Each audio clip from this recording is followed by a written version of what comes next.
such a thing. We do not guarantee that any of our eggs are not fertile.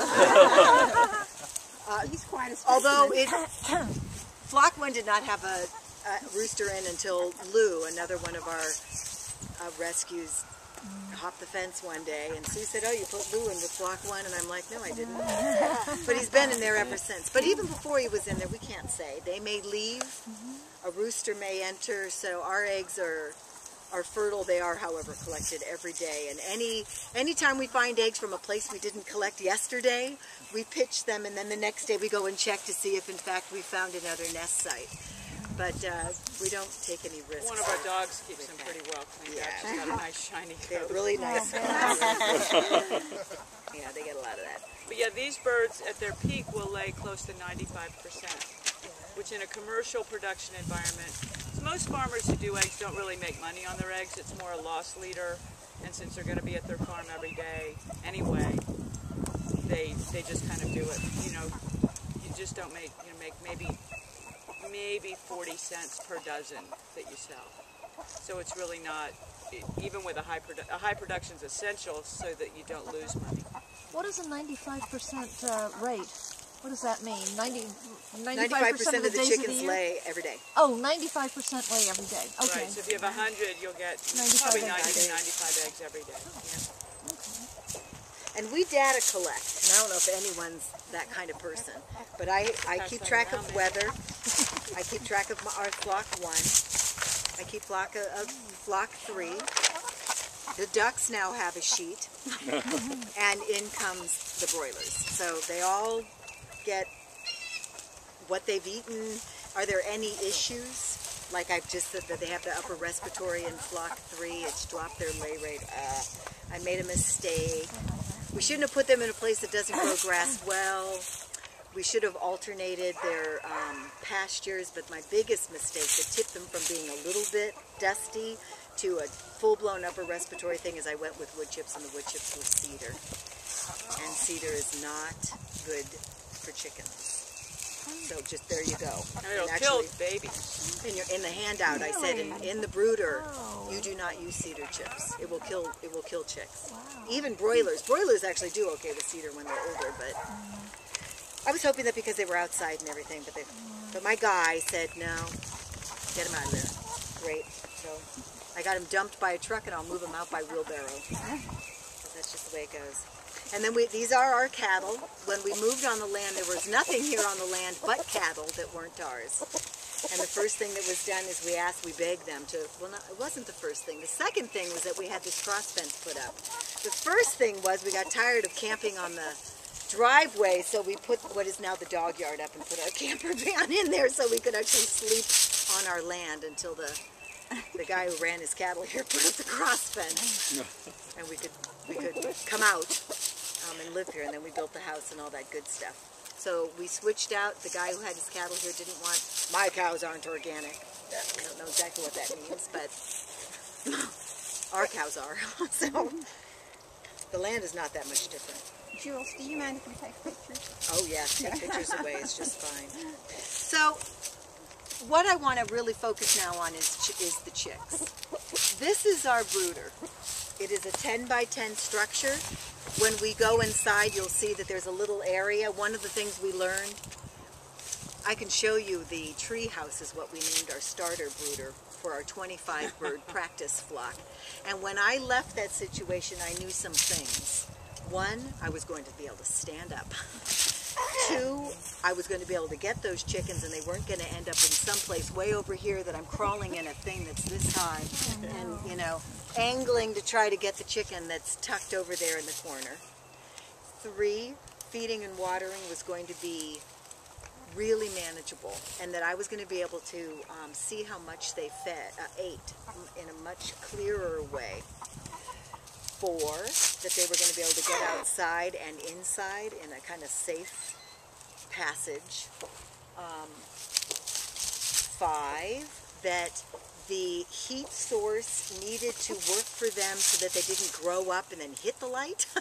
So, you know, lots of things we learned from our little tiny starter flock.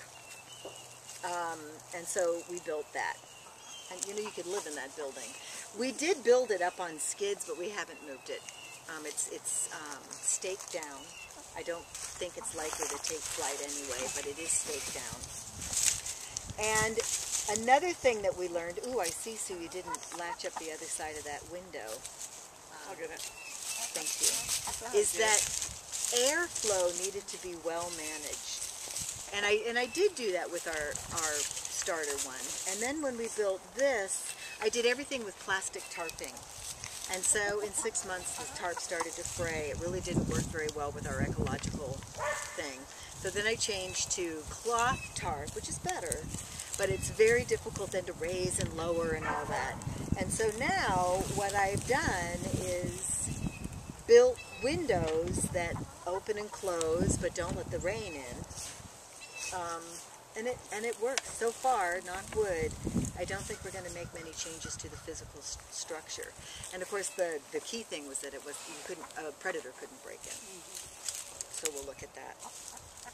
Let's see. I want to cover the basic info before because we're not going to be able to squeeze in there at the same time.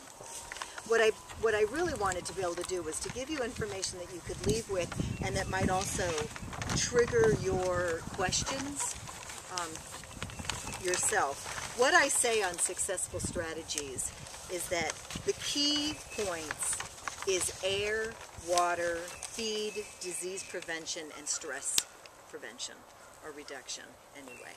Chickens are really flighty animals. They just are. They're prey. Chickens are a prey animal, and they know it from the very beginning. And if they don't know it, they're gone before they live very long lives. So air is first. You have to protect baby chicks from drafts. So in that 10 by 10 space, we have a 4 by 4 hover. The hover is this little structure that, if there's going to be one book you buy, it would be Success with Baby Chicks by Robert Plamondon, and it's in your resource list, so you don't need to write it down. I don't know. Books, yes. So it's in there. Because the design for the hover's in there. So for those of you who are really looking at maybe raising chickens, I know, Crystal, you were talking really about it, and if you're going to raise your own and move them through, then you want a heat situation that allows those chicks to get in and out of the warmth to where they find their spot. So we just let them out into their starter yard today. If all of a sudden we had a cold front blow in and got a little rain, even though they don't need as much warmth, they would really need to get all the way back and be warm, because they would now be a little bit chilled. So, but air quality down low can get really bad. If you can smell ammonia, by the time you smell ammonia, it's way too much for chickens, way too much for poultry. So one thing you have to do is you actually have to get your nose at their level. So if you're brooding in a bathtub, you need to lean your nose on down into that bathtub and make sure that it's not ammonia heat. Now when we go in, when you have this many chicks, there's 100 in there. Another smell you might smell is poop. Poop is not the same as ammonia. So, I mean, the way that chickens do what they do, for those of you who don't know, it all comes out the same hole. They only have one exit. And out comes the poop, and this little white cap is the pee part. And when it tips the scale with ammonia smell, you've got way too much of that going on. But then there's this little pee stuff that can be, I have an aesthetic value, so I kind of take care of that pretty quick myself anyway. But those are the two gauges, what's going on. And then the other is, what do you see? Do you see a coating of poop?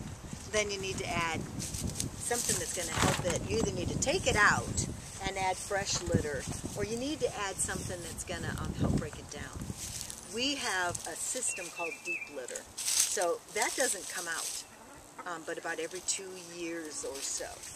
And I have wood chips that are breaking down into compost, and I deliberately start or feed my deep litter by bringing in a couple of wheelbarrows of half composted wood